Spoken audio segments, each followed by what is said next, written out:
In the 1970s, archaeologists made an exciting discovery in a small town near the Belgian-French border, a graveyard from the 2nd century CE. Its occupants were Gallo-Romans, members of the Celtic tribes who lived in the Roman Empire. Or at least that's what the archaeologists thought for half a century. Because one grave was the odd one out.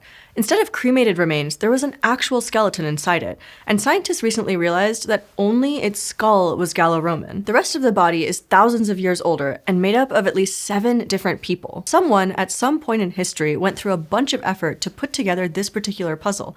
But why? Now, when those original archaeologists discovered this body, they based its age not on the skeleton, but on an artifact that had been buried with it, a bone pin. Bone pins were used as hairpins during Roman times, so it was a reasonable hypothesis that the skeleton it accompanied would date to the same time period. But the team had ignored multiple red flags. First off, the skeleton was on its side with its limbs tucked up, kind of in a fetal position. But when the Romans buried their dead, they laid them flat on their back, legs outstretched, arms at their side.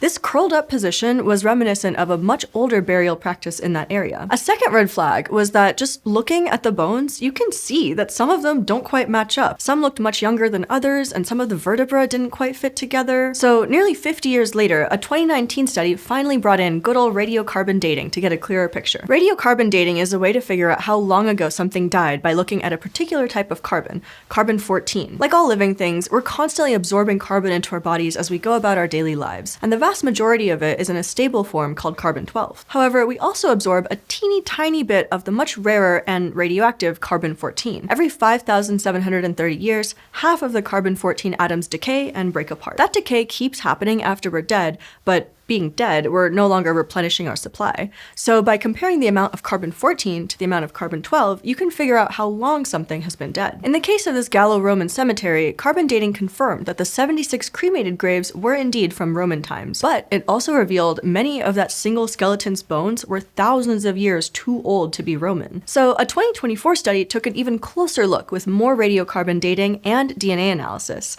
and the team realized just how confusing a puzzle they had on their hands. But before we get into that, we've got to keep the lights on. So first, an ad.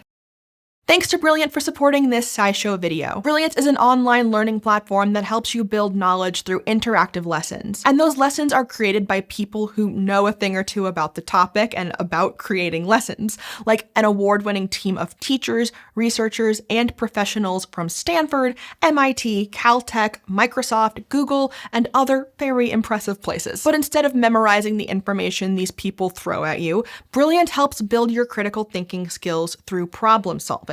So while you're learning about science and tech, you're also learning how to think. You can get the first 30 days free at brilliant.org/scishow, the QR code, or the link in the description. That link gives you 20% off an annual premium Brilliant subscription. The radiocarbon dates reveal that the bone pin was indeed from Gallo-Roman times, but all the skeleton bits they dated came from the late Neolithic period. And not just one point in the late Neolithic, they ranged anywhere from 3,333 BCE to 2,675 BCE. So someone put together a normal-looking human body with something like 650 years worth of bones. And meanwhile, the research team wasn't able to get a carbon date from the skull, but they were able to extract some DNA from it. And by analyzing that DNA, they revealed that the skull belonged to a Gallo-Roman woman who is genetically related to remains at another archaeological site about 150 kilometers away. And because those remains did have a carbon date attached to them, the team could estimate how long ago this woman lived. At most, she and her genetic cousins were 28 generations apart. So roughly speaking, that's 784 years. So there's still some uncertainty here, but it means that the skull sitting on top of this otherwise Neolithic skeleton was at least 2,500 years younger than the rest of the skeleton. Meanwhile, DNA analysis also confirmed that the other bones came from at least 5 different people who weren't close relatives of each other. But based on how the bones match up physically, or rather don't match up, the researchers think that the remains of at least 7 people came together in this one skeleton. And in case that wasn't weird enough for you, there are also 3 badger bones found in that grave too. Each comes from a different badger and each separated by thousands of years. So now, archaeologists have to figure out who did this, when, and why. First, they have to consider the possibility that this puzzle all stems from an archaeologist's error. Did someone on the original team mix up the remains after they were excavated? The team behind this 2024 paper thinks that's pretty unlikely since the skull was genetically related to other graves in the area. So if we don't have to worry about that, Was this composite skeleton created by the Gallo-Romans from much older bones? It's possible, but if it's true, it'd be the first of its kind.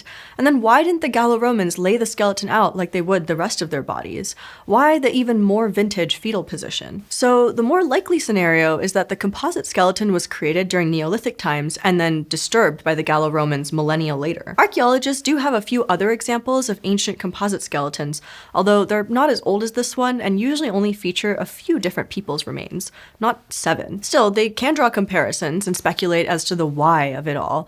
I mean, sure, this could be someone's idea of a prank for future archaeologists to stumble upon. We can't completely rule that out. But a more, perhaps realistic hypothesis is that they crafted a single skeleton out of otherwise unrelated bones to serve as a symbol of unity. Maybe Neolithic Belgians were really into found families. Whatever the why, the ancient people who created this composite had a detailed knowledge of human anatomy. They put all the right bones in all the right places. Fast forward 2,500 years, the Gallo-Romans might have been burying their cremated remains and accidentally disturbed this much older grave. We know the Romans had a reverence and respect for human remains, so perhaps they noticed the skull was missing and replaced it with one of their own to complete the body before reburying it. This could have been their way of making reparations for the disturbance. While there's still some guesswork involved here, it's clear that this skeleton tells a complex tale that spans many generations and cultures.